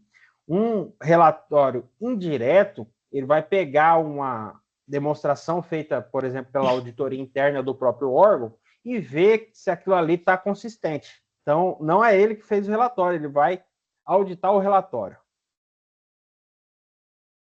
Tipo de trabalho, né? Aqui, ó, eu estava falando, nem sabia que estava no meu slide aqui. Trabalho de certificação, né? O auditor certifica o que os outros fizeram. A parte responsável mensura, ou seja, vamos continuar com o nosso exemplo. A prefeitura vai lá e mensura o objeto, né? Solta um relatório, segundo os critérios e gera informação. Passo 2, o auditor obtém evidências sobre essa informação, ou seja, ele pegou o relatório que a prefeitura emitiu e começou a ler e começou a ver que tinha cachorro nesse mato ali, né? Começou a sair fogo ali e ele começou a pensar, onde tem fumaça, tem fogo. E aí o auditor expressa uma conclusão. Ele pode ter se enganado e falar, não, tá tudo certo, e vai dar uma opinião conclusiva, ou ele pode começar a achar irregularidades e começar daí aí a fazer uma auditoria mais profunda. O trabalho de relatório direto, nossa, trabalhatório. O trabalho de relatório direto, né, é aquilo que eu falei, né? O auditor seleciona o objeto, critérios baseados em risco e materialidade, e o próprio auditor mensura e avalia. O auditor apresenta achados, conclusões e recomendações. A auditoria operacional em um programa de saúde, né? O que é a confiança e a asseguração, né? É você reduzir ao risco aceitável, né? Nível de segurança, asseguração razoável. É o quê? É um nível de segurança alto, reduz o risco ao nível aceitavelmente baixo. Tipo de conclusão, expressa de forma positiva. Exemplo, em nossa opinião, as demonstrações financeiras apresentam adequadamente, ou seja, uma asseguração razoável quer dizer que aquele trabalho, aquele documento, aquele objeto de auditoria está adequado, né? E uma asseguração limitada é um nível moderado, né? O risco aceitável é maior que na asseguração razoável. Tipo de conclusão expressa de forma negativa, ou seja, nada chegou ao nosso conhecimento que nos leve a crer que o objeto não está de acordo. Trabalhos com escopo mais limitado, né? Então, o que quer dizer, né? Uma asseguração razoável, ela te dá uma garantia, né? Garantia não, né? Porque nunca é um trabalho de garantia, é uma opinião, né? É um parecer, dá um parecer favorável, né? Que está apresentado adequadamente. Já o nível de asseguração limitada, ela é, como o próprio nome diz, o auditor fala, tá certo, mas não consigo nenhuma base para dizer que também não está errado, entendeu? Que também, então ele fica ali um nível de segurança meio baixo, tá? Moderado. Uma opinião não modificada ou sem ressalvas pode ser usada em ambos os níveis, né? É importante, muito importante, conhecer bem esses conceitos aqui. Os princípios fundamentais, né? A gente já viu aí com a nossa querida. Princípios gerais, né? Comportamento e postura profissional. Isso aqui é batido também, né? O que vocês mais têm que saber é julgamento profissional e ceticismo profissional. Ceticismo profissional é a pulga atrás da orelha, né? É um paradoxo. Exige distanciamento, mas também manter a mente aberta e receptiva a todos os pontos de vista. Você vai olhar um objeto e vai sempre ser neutro nele, né? Mesmo ele parecendo muito bom, você não vai dar uma opinião até que aquela opinião seja embasada em fatos palpáveis, né? Então, é a pulga atrás da orelha. O julgamento profissional é a aplicação coletiva de conhecimentos e habilidades. É o nosso famoso chá lá, né? Que a gente estuda em administração pública, é competências, habilidades e o A, agora me fugiu o nome, mas tem mais um aqui. Sobre o curso de ação apropriada. E o devido zelo, né? É ser diligente, evitando condutas que desacreditem o trabalho, que façam a instituição perder prestígio, né? Controle de qualidade e habilidades, controle de risco, né? Isso aqui, ó, gestão e controle de risco, é a era moderna da auditoria governamental, né? Se alguma questão perguntar disso, né? Gerenciamento de risco da auditoria é o risco de o auditor emitir. Aqui, ó, eu vou falar para vocês. Isso aqui começa aqui e vai terminar lá no cálculo do risco de auditoria. Então, é muito importante saber esses conceitos aqui, porque na hora que chegar na fórmula para você calcular o nível de confiança, você vai ter que saber muito certo isso aqui. Então, o que é o gerenciamento, né, do risco? O risco de um auditor emitir um relatório inadequado, que é exemplo, concluir que está tudo bem quando há distorção. Isso é um risco, né? A regra, o risco deve ser gerenciado e reduzido. Nunca pode ser eliminado. Você nunca vai ter risco zero. Tem muita questão de prova que fala que o gerenciamento de risco é para tornar uma auditoria até um risco zero, ou tornar uma auditoria sem risco. Isso não existe. Qualquer auditoria vai ter um risco lá. E esse risco se chama risco residual. Aplicação. Procedimentos são desenhados especificamente para reduzir esse risco a um nível aceitável, de acordo com o nível de asseguração, se for razoável ou limitado. E aí tem questão que pergunta o que é apetite de risco. O apetite de risco é o quanto a instituição está disposta a aceitar aquele risco. Eu fiz essa semana uma questão sobre apetite de risco, eu lembrei agora. Materialidade. Aqui é onde muita gente fica com dúvida. O que é a porcaria da materialidade? Materialidade é tudo aquilo que tem relevância. Ela não é uma coisa fixa, né? É uma questão capaz de influenciar as decisões do usuário previsto. Por exemplo, um exemplo muito bom que concretiza muito bem o tipo, o que é a materialidade, é, por exemplo, um prefeito roubar R$100 do caixa da prefeitura. É material? É, mas não em termos financeiros. Ele é material por quê? Porque é um prefeito que tem um salário bom, tem um prestígio, que é o líder que governa um município, foi capaz de se sujar para roubar R$100. Então, é um impacto, é material. Então, você não pode dizer que a materialidade está somente no valor da coisa, no valor monetário, mas sim no valor de num todo. Né? A natureza é o conceito subjetivo, baseado em julgamento. A métrica não é apenas valor financeiro, possui aspectos quantitativos e qualitativos. Efeito define a natureza, época e extensão dos procedimentos. E a documentação, né, que deve ser suficientemente detalhada para que o auditor experiente. Isso aqui, ó, anota esse trecho aqui, isso aqui cai muito. Documentação deve ser suficientemente detalhada para que um auditor experiente, sem conhecimento prévio do trabalho, entenda o escopo, as evidências e o raciocínio por trás do julgamento.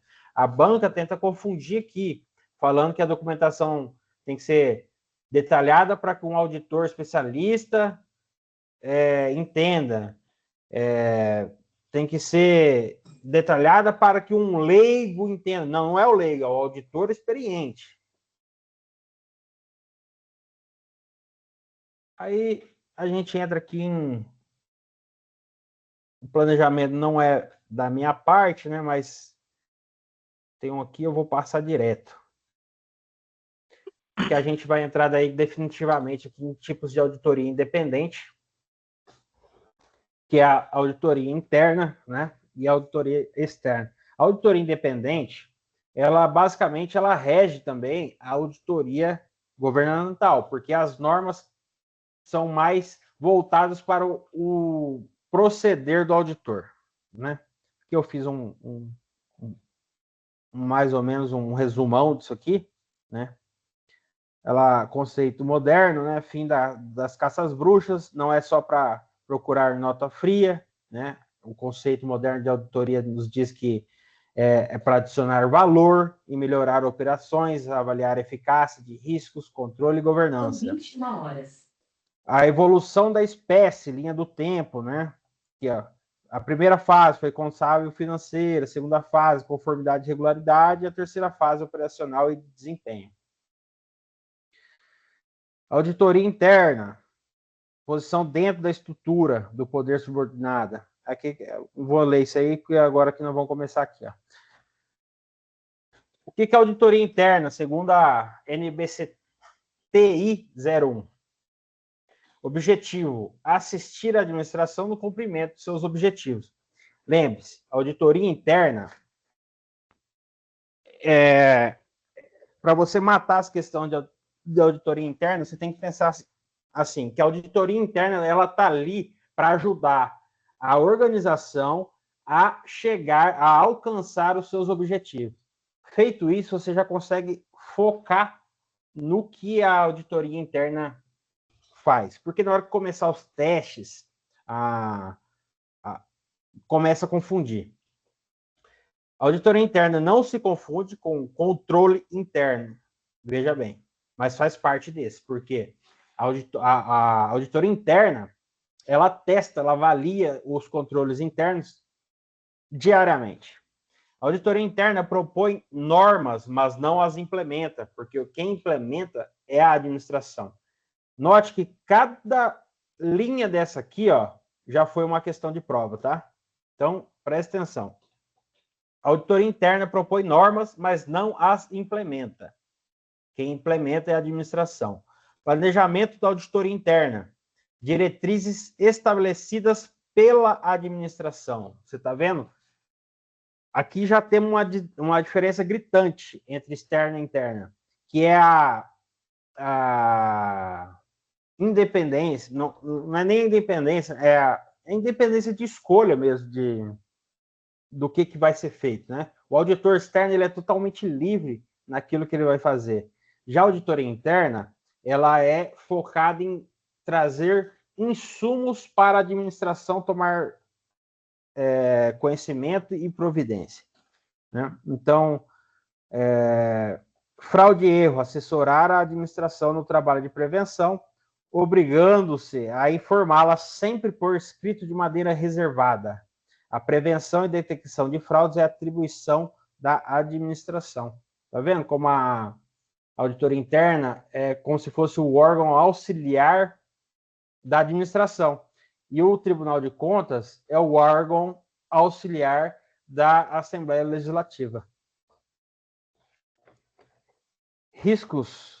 Análise feita pela fase de planejamento. O auditor deve avaliar a extensão de sua responsabilidade no uso dos trabalhos de especialista. Na auditoria independente, o risco é integral do auditor. Obviamente, porque ele está sozinho ali, o risco é todo dele, né? Aí a gente tem os testes. Presta atenção. Existem testes de observância, que é o que a gente vai ver agora aqui, mas também existem os testes de observação. E eu vou te falar isso aí, que é, inclusive, acho que caiu do TCA Minas Gerais. Observância. Testa se os controles internos estão em efetivo funcionamento. Então, o teste de observância, o auditor vai lá e testa os controles internos. Ele testa. Essa é a palavra-chave. Teste de observância, ele testa. Os testes de observação, o auditor só vai ficar olhando para ver se aquilo está funcionando. Entendeu a diferença? Isso aqui é crucial, essa diferença. Os testes substantivos testam a suficiência, exatidão e validade dos dados produzidos pelo sistema interno.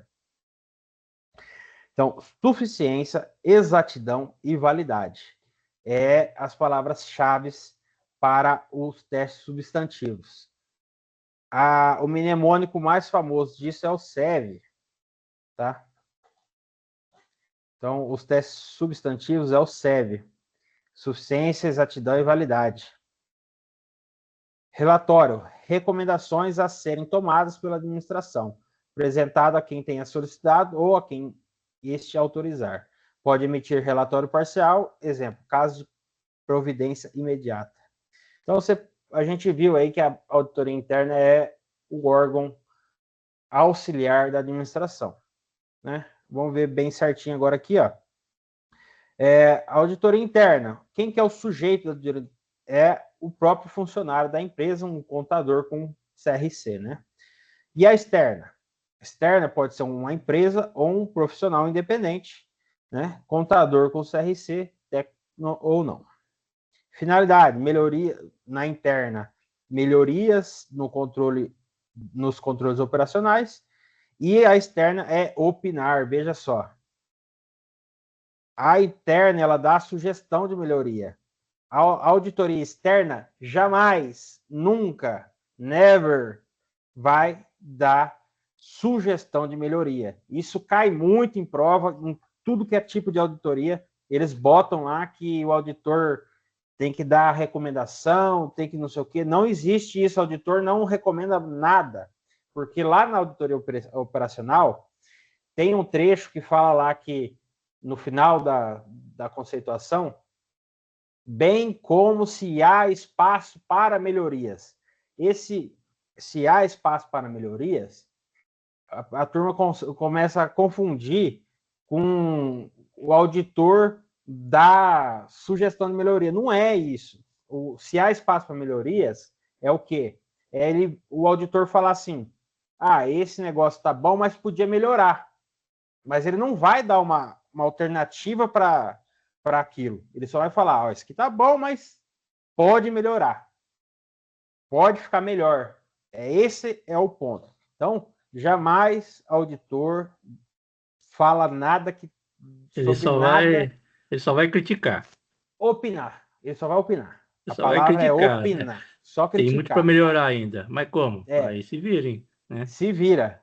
Se vira. Exatamente isso. Se você botar isso na tua cabeça, você já acerta muito a questão, porque a banca começa a viajar. Atuação, né? Exame de controles operacionais, exame de demonstrações financeiras. Relatório, recomendações. Olha aqui, ó. Na externa, parecer. Parecer é a mesma coisa que opinar, tá? Recomendações é só a auditoria interna que faz. A auditoria externa não faz recomendação.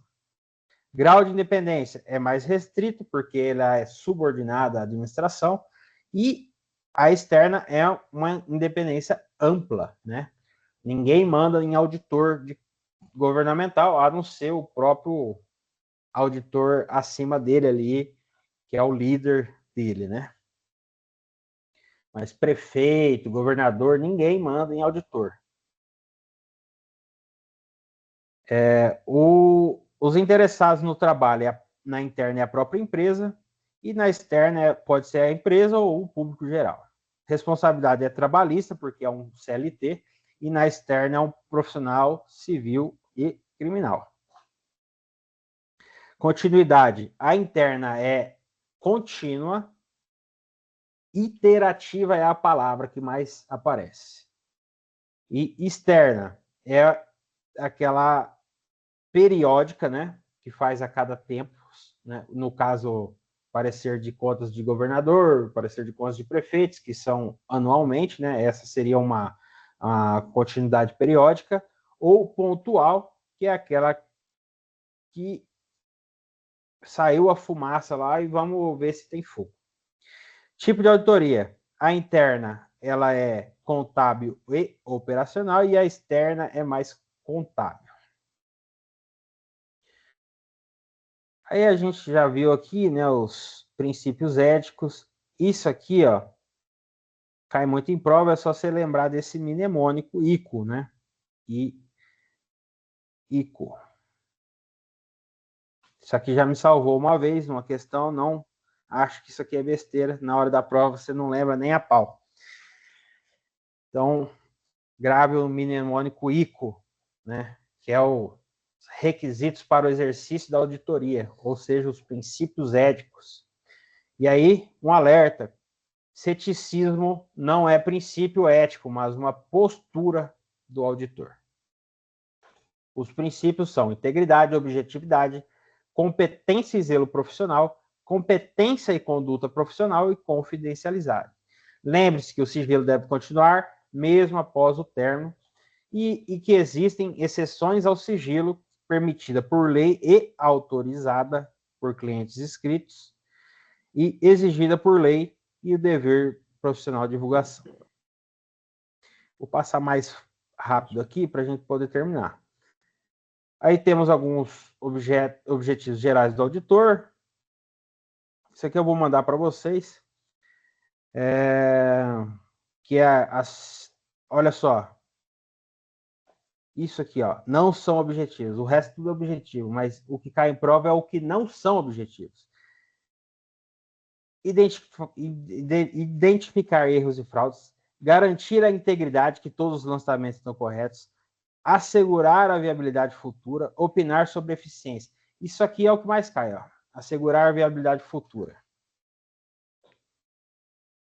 Isso aí, você bater lá no técnico, um trecho, a viabilidade, você já vê. Espera aí só um pouquinho, gente.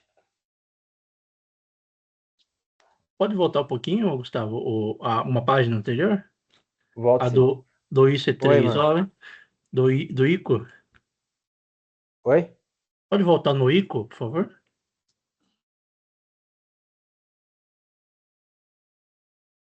Um pouquinho mais para cima. Aí, boa. Tirar um print. Boa. Peraí, é que caiu aqui, peraí. Agora, aí. Ó, aqui é o ICO, ó. Uhum.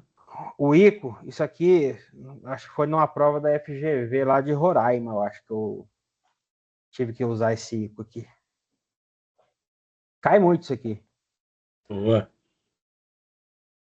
E Tentei colocar um você lê aqui. C3PO aí, mas tem um I no meio ali para atrapalhar. É o ICO, é o que o pessoal mais usa, esse ICO aqui, ó. Até o Tá Ebert certo. fala do ICO. Vamos aqui, os objetivos tem que gravar o que não são objetivos, né? E o principal objetivo é aumentar o grau de confiança nas demonstrações contábeis. Isso aqui, já fiz uma prova que caiu também, que é rotação de responsáveis técnicos. 7 anos é o tempo máximo que um responsável técnico pode atuar para o cliente, ou seja, depois ele pode 7 anos ali dar assessoria para aquela empresa, pela administração. Depois disso, ele é obrigado a rotacionar. De 2 a 5 anos, tempo mínimo que o responsável técnico deve ficar afastado desse cliente. Ou seja, ele passa 7 anos auditando aquele cliente, depois ele tem que ficar de 2 a 5 para ele poder auditar ele de novo. Esse Um cliente, você período... fala, é tipo uma prefeitura. Como a gente está falando aqui de auditoria independente, pode ser uma prefeitura, pode ser uma empresa, pode ser uma empresa pública, pode ser uma estatal, pode ser qualquer coisa, entendeu? Uhum. Mas a regra para auditoria independente é isso aqui. 7 anos, de 2 a 5 de carência para ele poder, de novo. Aí tem algumas aqui, ó, período de carência, afastamento, para ele poder auditar. Se ele atuou como sócio, 5 anos. Se ele atuou como revisor, 3 anos. Se ele atuou como sócio-chave, 2 anos. Isso aqui é firma de auditoria, é como se fosse uma empresa de auditoria. Até 10 anos consecutivos na mesma auditada, desde que atenda aqui esses critérios. Isso aqui é um tópico mais aprofundado de auditoria.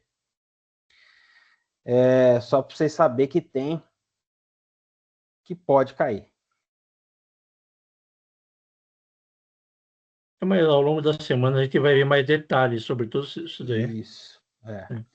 Responsabilidade do auditor e da administração, sócio encarregado do trabalho. Isso aqui eu tive muita dificuldade uma época. Que começa a falar de sócio da firma, sócio não sei o quê. Isso aqui vira um rolo. Mas vamos lá. Ó, o sócio encarregado do trabalho, quem que é? É o auditor. É o sócio ou outra pessoa da firma responsável pelo trabalho e sua execução e pelo relatório. Assume a responsabilidade técnica exclusiva pela condução e resultado independentemente se usou o trabalho de especialista. Então, se falar de sócio encarregado do trabalho, é o auditor, tá? Não me pergunte por que os caras foram inventar uma nomenclatura dessa aqui, mas é assim que o pessoal fala. A responsabilidade da DM é de elaborar as demonstrações para o controle interno e fornecer para o auditor de forma irrestrita. O acesso ao auditor é irrestrito. Isso aqui é muito questão de prova também. Cai bastante. Eles tentam botar algum empecilho para o auditor, mas o auditor pode ir a qualquer hora, qualquer dia, qualquer circunstância, o auditor pode ir lá auditar. Que condições, eu vou passar direto, porque isso aqui vai cair mais em outros tópicos mais para frente. Tá. Aí aqui, uma breve revisão do que a gente viu. Auditoria interna. O vínculo é funcionários da própria entidade. Foco principal são os exames dos controles operacionais. O objetivo final é assessorar a administração a alcançar os seus objetivos. Ele possui independência, mas é subordinada à alta administração. A externa é tudo que a gente já viu.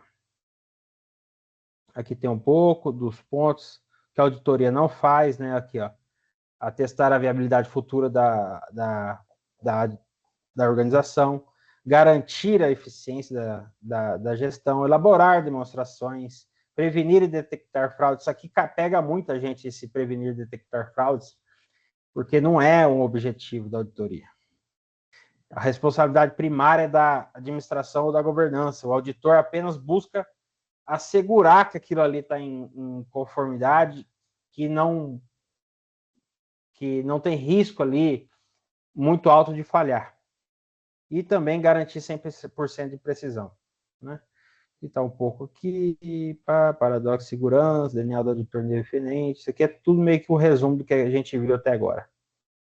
E por fim aqui, rapidão, vou falar papéis de trabalho, né? O que é os papéis de trabalho? É como o próprio nome diz, são os papéis elaborados durante o trabalho de auditoria. É de propriedade exclusiva do auditor, e as bancas afirmam que a propriedade é compartilhada com a entidade auditada. É errado, a entidade não é dona dos papéis, tá? Grava isso. A custódia física e eletrônica é a responsabilidade intransferível do auditor. Grava isso aqui, esse prazo mínimo aqui cai demais. Depois a gente vai ver que tem um outro prazo de 20 anos, mas é o prazo mínimo, geralmente 5 anos a contar da data do relatório. Durante a custódia, a integridade é inviolável, proibido descartar antes do prazo. Olha só, isso aqui também cai demais. Ela fala que pode descartar dados defasados, documentos antigos que não tem mais serventia. Não interessa, vai ficar guardado lá por 5 anos. Não pode descartar. O auditor não pode... É um arquivo? Como se fosse um arquivo? A gente vai ver ali que tem os tipos de armazenamento, mas é arquivo, ou digital, ou em nuvem, não sei o quê. Tem vários tipos, mas é armazenamento mesmo. Se for físico, papel, você vai botar lá no arquivo daqueles antigão, né? Regra geral, o auditor não pode disponibilizar os papéis de trabalho a terceiros. De trabalho, eu repeti aqui, a confidencialidade é um dever permanente. A exceção, que é o que cai em prova, né? Sempre a exceção que cai em prova. A disponibilização de partes ou resumos pode ocorrer se houver autorização formal da entidade auditada. O sigilo também pode ser quebrado compulsoriamente por dever legal ou normativo. Exemplo, requisição judicial ou inspeção de qualidade do conselho. Aqui está o padrão, regra do auditor experiente. O papel deve ser autossuficiente. Um auditor experiente sem conexão prévia com o trabalho deve ser capaz de pegá-lo e entender tudo que foi feito, as evidências e as conclusões. Eu acho que é bem parecido lá com o que a gente viu lá da outra regra. Ele tem que ser claro, conciso, completo e objetivo. Isso aqui cai bastante também. Classificação, ó. Arquivo permanente. Conceito e validade. Documentos de interesse histórico e contínuo, cuja utilidade transcende o exercício auditado. Consulta contínua por mais de um exercício social. Exemplo clássico para decorar. Estatuto, isso aqui é o que mais cai essa porcaria aqui, ó. Estatuto social e contrato social. A banca pergunta se é arquivo permanente, se é arquivo corrente, tá? A gente vai ver lá o que é corrente aqui. E aí ela faz essa mistura, falando que é corrente, mas é permanente, e falando que é permanente, mas é corrente. Então tem que saber isso aqui, tem que gravar, decorar. O clássico de arquivo permanente é estatuto social, contrato social, manuais de organização e organogramas, contratos de longo prazo e legislação específica da entidade. Ou seja, arquivo permanente é tudo aquilo que tem uma duração maior, é um documento mais tenso, mais importante. Geralmente, tá? Não é regra, não. E o que é um corrente? Documentos produzidos e válidos única e exclusivamente para a auditoria do período em curso. Após a auditoria, são guardados, mas não alimentam ativamente a execução do próximo ano. E exemplos clássicos para decorar. Plano e programa de auditoria, extratos bancários do período, respostas de circularização, né, que são de confirmação externa, e demonstrações contábeis e balanceios do ano. O PEG aqui, nesse arquivo corrente também, é que, apesar dele ser corrente e a validade curta ali de utilização, ele também não pode ser descartado. Ele tem que ser armazenado lá e ficar lá nos 5 anos lá.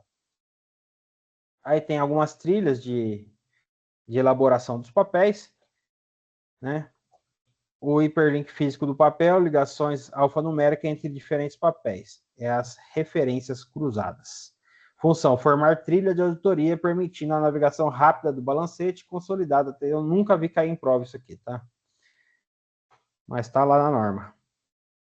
Função, marcas de auditoria. Identificar rapidamente qual procedimento técnico foi executado em um item específico, exige sempre uma legenda de explicação. Então é isso, gente. Tá aí, tem alguma legislação, uma perguntinha aqui, o Estatuto Social da Entidade.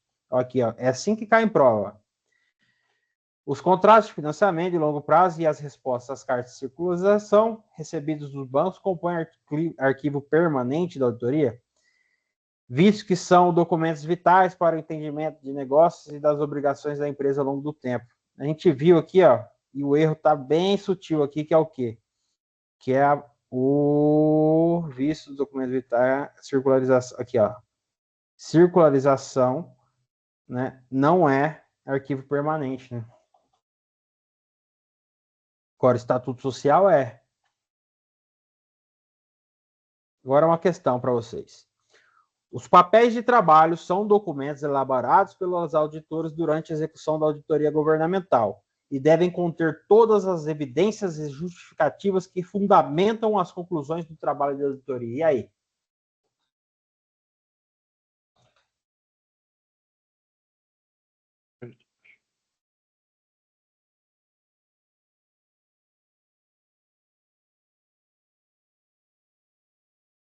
Acho que tá certo, né? Dá um medo de marcar, né? Dá um medo de marcar, né? Porque esse todas aqui para quem é acostumado a fazer Sebrasp, sabe que esse todas aí é 90% errado, né? Mas nesse caso tá certo. Por quê? Porque a lei tá falando assim. Porque se não tivesse na lei, isso aqui tava errado, né? Porque eu mesmo não concordo, né? Não tem como você registrar tudo, né? Mas aqui o fato é registrar tudo, todas as evidências e justificativas que fundamentam as conclusões. Então, ele amplia e, ao mesmo tempo, restringe. Por isso que dá para aceitar isso aí. Os papéis de trabalho constituem a documentação que evidencia todo o trabalho desenvolvido pelo auditor, contendo o registro de todas as informações utilizadas, das verificações a que procedeu e das conclusões a que chegou, independentemente da forma, do meio físico ou das características intrínsecas ou extrínsecas. Com base nisso, observe que, de fato, os papéis de trabalho são documentos desenvolvidos pelo auditor e devem conter todas aquelas evidências e justificativas que fundamentam as conclusões do trabalho de auditoria, sendo assim a afirmação trazida pela questão correta. Mais uma. A documentação da auditoria deve conter apenas os papéis de trabalho essenciais para fundamentar a opinião do auditor, sendo desnecessário arquivar registros sobre itens avaliados que não resultaram em achados ou recomendações. Errado. Errado, né? Agora eu vou falar para você, tá fácil agora, porque a gente acabou de ver. Eu, quando eu fiz essa questão, fazia horas que eu não via de novo o papel de trabalho, e você lê, você fica em dúvida com isso aqui. Por quê? Porque ele fala aqui, ó, que deve conter apenas os papéis de trabalho essenciais. Em todo caso, não está errado, né? Você começa a pensar, óbvio, né? Senão ele vai ter que andar com uma charrete para carregar todos os papéis, né? Mas não, a questão está errada mesmo. Olha lá, ó. Segundo a NBCTA 230, para fins das normas de auditoria, seguintes termos possuem significado atribuído abaixo. A documentação de auditoria é o registro dos procedimentos de auditoria executados, da evidência que a auditoria é relevante obtida e conclusões alcançadas pelo auditor, usualmente também é utilizada a expressão papéis de trabalho. Então, veja bem aqui, ó, já temos um ponto crítico. Documentação de auditorias é o codinome de papéis de trabalho. Arquivo de auditoria compreende uma ou mais pastas ou outras formas de armazenamento, respondendo à pergunta do colega. Mais pastas ou outras formas de armazenamento. Em forma física ou eletrônica, que contém os registros que constituem a documentação de trabalho específico. O auditor deve documentar discussões de assuntos significativos com a administração. Isso aqui caiu, acho que aqui no TCMS. Que as discussões de assuntos significativos com a administração devem ser armazenadas. Os responsáveis pela governança e outros, incluindo a natureza dos assuntos significativos discutidos e quando e com quem as discussões ocorreram. Presta atenção nisso aí, hein? Então, é isso. Aqui já não é minha parte. Eu acho que o que eu preparei para hoje era só isso aí mesmo. Se alguém tiver alguma dúvida, quiser que eu... Ó, aqui, ó. Por isso que eu falei que tem que ficar ligado na questão de risco lá, ó, porque vai chegar nisso aqui, ó. Tá? E isso aqui, as questões de prova já tá cobrando para você calcular, tá? E esse RDR aqui, que é o risco de distorção relevante, ele é dividido em dois riscos, tá? Então, pega a visão, na hora que vocês forem estudar isso aqui, ó, dá uma atenção para isso aqui, porque isso aqui tá bom de cair em prova. Geralmente caía só isso aqui, ó. O risco inerente vezes risco residual. Mas agora tá caindo isso aqui, ó, para você calcular o risco de auditoria. Tá? Boa. Então é isso.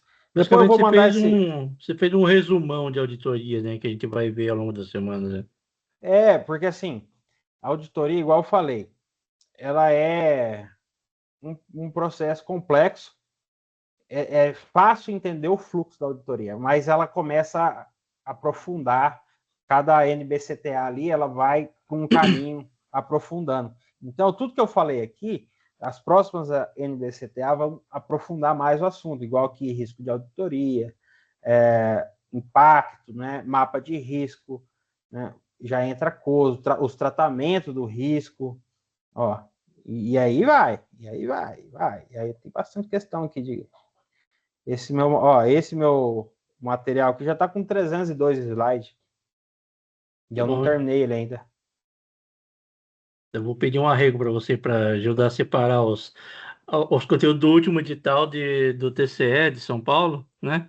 Para a gente conseguir conciliar bem, para não ficar repetitivo, né? E outra, tem coisa que não cai, né, cara? Tem uns troços aí. Uhum. Se você pegar a auditoria lá, até o próprio Guilherme Santana e o outro lá, esqueci o nome, o Tonivan, eles mesmo falam. A auditoria, se você for estudar todas as normas, você não sai do lugar, porque é muita coisa. Você tem que ir no que cai em prova, que é os conceitos, as definições, e fazer questão, porque é muita coisa, é muito grande, e na hora da prova lá, se cair na discursiva, vai cair um trem assim, ou muito batido, ou um trem que ninguém sabe. Então, a dica que eu dou é essa, mas depois a gente faz. Eu vou mandar, na hora que eu terminar de formatar esses meus slides que eu mando lá no grupo, tá bem completão, que tá inteiro aqui, desde os conceitos inicial lá até bastante questão também, até várias questões resolvidas aqui que eu selecionei, com as respostas, com gráfico, procedimentos. Tá bem legal esse material aqui. É um material que eu vou fazer para gravar uma aula. Então, eu estou terminando para gravar uma aula. Daí, assim que eu terminar, eu já mando no grupo. Vai ser um material aí para vocês terem de base para revisar ali antes da prova, para adicionar mais coisa que achar necessário. Tá bem bom mesmo. Obrigado, Gustavo. Ajudou bastante. Beleza? Eu mandei no chat o que caiu do último TCE de São Paulo, né? Alguns assuntos você já falou, né? Você já falou brevemente, e a gente vai entrar mais em detalhes, né? Mas a ideia é tentar separar cada um deles para deixar mais organizado, assim, para não ficar repetindo a mesma coisa, né? Se você pegar o edital aqui do Tribunal de Contas do Rio Grande do Norte que eu vou fazer, é um edital padrão. É aquilo que mais cai em prova, tá ali. E, friamente, é o que tá ali. E a auditoria, cara, não tem segredo, não, tá? É que o povo se assusta, porque é muito grande. O cara acha que é pequenininho, na hora que começa a estudar, o trem começa a desembolar e vai virando uma montoeira de coisa. Mas esse meu material aqui tá bem fracionadinho, bonitinho, igual como as bancas cobra aqui, ó, tá? Teteia, olha aí, ó. Maravilha. Bem maceta. Feito. Então tá certo. Obrigado, Gustavo. Foi uma ótima aula aí. E Valeu. a Tainara também, acho que ela já saiu, né? Mas daí semana que vem a gente continua os assuntos aí, tá? Obrigado, Fechou. pessoal, pela participação. Obrigado Vamos aí continuar pela aí, firme e atenção de forte. vocês. Falou, até mais. Valeu, pessoal. Obrigado.